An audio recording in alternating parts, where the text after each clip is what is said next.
So at ito nga may gagawin naman tayo. So gagawa naman tayo ng Kera Collagen. So i-treatment naman natin to dahil sobrang dry na ng buhok ni Madam. So kung napapansin nyo yung dulo ng buhok ni Ma'am ay sobrang daming split ends na. So kailangan natin siyang gupitin at yung ibabaw niya ay napakakulot na rin. So kailangan natin siyang i-Kera Collagen.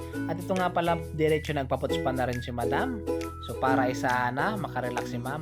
After nga lang ng ilang minutes na applyan natin siya ng Kera Collagen. So hindi na natin napakita yung pag-apply. At ito nga pala ang nagputs pa sa kanya ay si Janine, ang isa sa ating mga pinakamagaling na Espatek. So habang nagpapaputs pa si Madam, so ibababad na muna natin to ng ilang minutes. So habang nakababad, ito nga pala, nag-video na rin ako ng ibang mga client namin. So medyo busy din yung mga staff natin. Makalipas nga ng ilang minuto at ito nga na blower na natin siya. So kasi hindi na natin to binabanlawan. Binoblower muna natin siya bago natin siya i-iron. At ito nga pala, diretso na tayo sa iron. Pagkatapos natin ito ma-iron, so kung napapansin nyo, medyo naglighten siya kasi itong treatment ito nakakalighten to ng buhok. So natapos na natin siyang i-iron, so cool down na natin to ng mga ilang minutes and then i-rinse na natin. So pagkatapos nga ng na-cool down natin siya, so ito nabanlawan na natin siya at in-apply na natin siya ng treatment na pampalambot. So para matanggal yung gamot, kailangan natin siyang i-wash.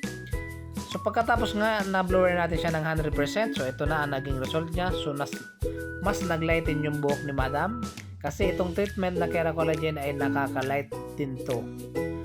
So dahil marami na siyang split end, so nag-haircut na rin tayo. So tinanggal na natin yung mga dulo kasi hindi na kailangan makasurvive yun kasi talagang medyo patay na rin. So tinanggal na natin siya. So, kasi pag mga itong split end, so kailangan natin siyang tanggalin.